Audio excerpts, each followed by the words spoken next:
الرحمن الرحيم.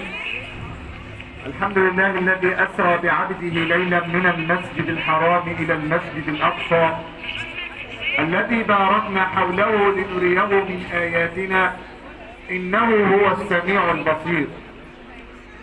رحلة الإسراء والمعراج. يعني إيه إسراء والمعراج؟ إسراء جاي من السري، يعني الانتقال من مكان إلى مكان، والمعراج هو العروج من مكان أعلى إلى مكان أسفل، أو من مكان أسفل إلى مكان أعلى. طيب لماذا الإسراء والمعراج؟ ليه الإسراء والمعراج؟ أنا خدت طرفة من أستاذتنا وهي بتتكلم بتقول تفليج وتفريج لهم لقرب النبي محمد صلى الله عليه وسلم. لماذا لم يكون الإسراء لموسى ولا لعيسى ولا ليوسف؟ ولماذا لم يكن لإبراهيم عليه السلام؟ ليه؟ أولا لأن الإسراء كان النبي صلى الله عليه وسلم في العام الذي ماتت فيه زوجته ومات فيه عمه صلى الله عليه وسلم، الذي كان ناصرا ومدافعا عن حضرة النبي صلى الله عليه وسلم، سمي عام الحزن. فقريش أذوه، يعني قريش كده قالوا إن محمد ليس له ولد وليس أحد ينصره، هيا لنقتل محمد، عايزين يضربوا حضرة سيدنا النبي. فالله تبارك وتعالى أنزل جبريل قال له يا محمد إذا كان أهل الأرض جافوك يعني أذوك، فإن أهل السماء يريدون أن يحتفلوا بك يا محمد. الله، إذا كان أهل الأرض جافوك فالنبي يروح فين؟ النبي يعلمنا درس ألا وهو العفو. كل نبي من الأنبياء دعا على قومه، سيدنا نوح دعا على قومه، كل نبي من الأنبياء دعا على قومه إلا حضر سيدنا النبي. ذهب إلى مكان بعيد وقال اللهم إني أشكو إليك ضعف قوتي وقلة حيلتي وهواني على الناس. يبقى النبي صلى الله عليه وسلم يعلمنا درس الإسراء والمعراج أن العفو والصفح من شيمة الكرماء. طيب نتعلم من دروس الإسراء والمعراج أيضا التواضع. أتي بالبراق لحضرة النبي صلى الله عليه وسلم وهي دابة دون البغل ودون الحمار، يعني لها جناحان تطير كما تطير الملائكة. طب واحد يقول لي او الناس على السوشيال ميديا تتكلم يقول لك ازاي ربنا يخلق خلق ليه كده جناحان ويطير؟ ايصدقه عقل؟ نقول ان قدرة الله تبارك وتعالى فوق كل شيء. ألم يخلق الله تبارك وتعالى بساط الريح لسيدنا سليمان عليه السلام؟ كان يكلم الطير وكان يكلم الحشرات وكان يكلم الدواب. ألم يصنع لمحمد صلى الله عليه وسلم دابة يسير بها هنا وهناك؟ يبقى قدرة الله تبارك وتعالى. طيب أتى إناءين للنبي صلى الله عليه وسلم، إناء فيه لبن وإناء فيه خمر، إناءين. طب النبي يشرب إيه؟ النبي صلى الله عليه وسلم يختار الصفاء والنقاء، اختار اللبن. لماذا لم يختار الخمر صلى الله عليه وسلم؟ لأنه حرام. قال له لو اخترت الخمر يا محمد لغويت وغويت أمته. طيب تعال نشوف حضر سيدنا النبي يعلمنا فن القيادة.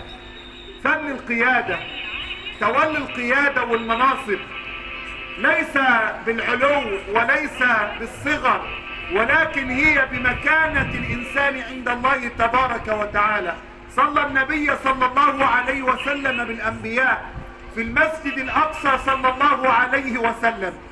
طيب هناك كل الأنبياء موجودين، مين اللي يصلي؟ يصلي سيدنا إبراهيم؟ يصلي سيدنا يوسف؟ يصلي من؟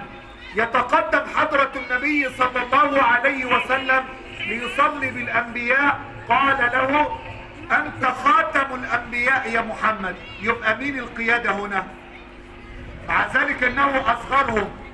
مش واحد مثلا لما يمسك مثلا نقول مدير مكان أو يمسك مثلا منصب عالي يكون صغير في السن والناس بتعمل له تعظيم سلام. الله، ده إيه؟ يبقى النبي صلى الله عليه وسلم تعلم المكانة والقيادة ليكون شرفا صلى الله عليه وسلم.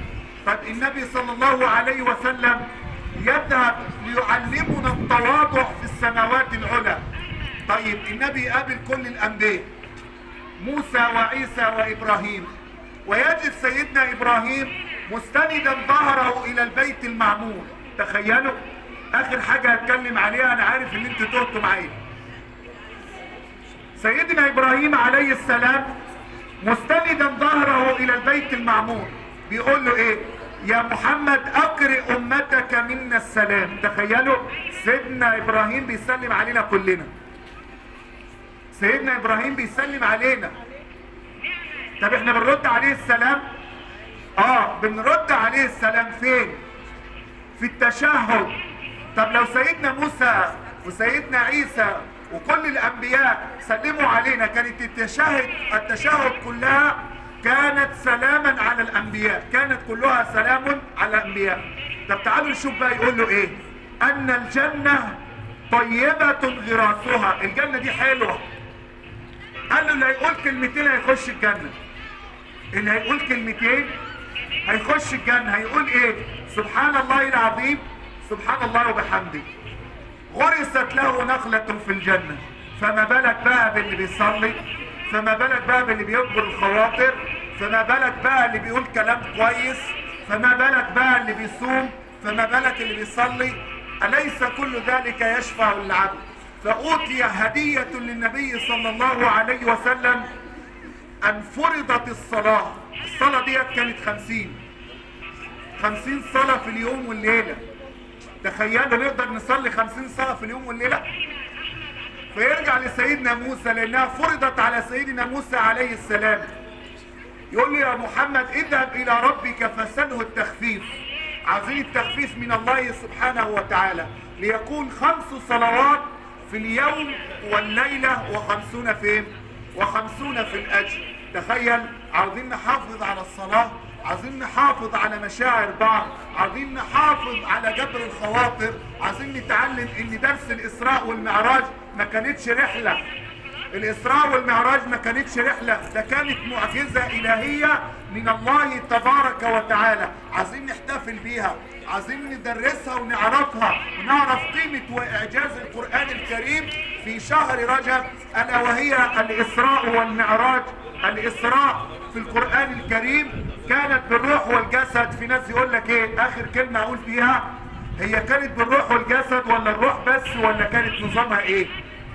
كانت بالروح والجسد معا، لأن القرآن وكان ليلا، وفي القرآن سورة الإسراء وهناك سورة المعراج، ألا وهي والنجم إذا هوى ما ضل صاحبكم وما غوى. أسأل الله تبارك وتعالى أن تؤمنوا معي. اللهم اجعل الإسراء والمعراج يا ربنا تفريجا لهمنا وكربنا يا رب العالمين. اللهم اجعل الإسراء والمعراج تفريجا لهمنا وكربنا يا رب العالمين. اللهم احفظ بيوتنا يا رب العالمين. اللهم أنزل البركة على بيوتنا، اللهم أنزل البركة على أموالنا، اللهم أنزل البركة على صحتنا. اللهم احفظنا من بين أيدينا يا رب العالمين. اللهم يا حنان يا منان، كما فرجت هم النبي وأسلجت قلب النبي بفرحة في الإسراء والمعراج، فاجعل لنا فرحة من عندك تغمرنا في قلوبنا يا رب العالمين. اللهم بلغنا رمضان. احفظ يا رب مصرنا، احفظ يا رب رجال أمننا يا رب العالمين. بارك يا رب في القائمين على هذا المكان يا رب العالمين. وصل اللهم وسلم وبارك على سيدنا محمد، والسلام عليكم ورحمة الله وبركاته.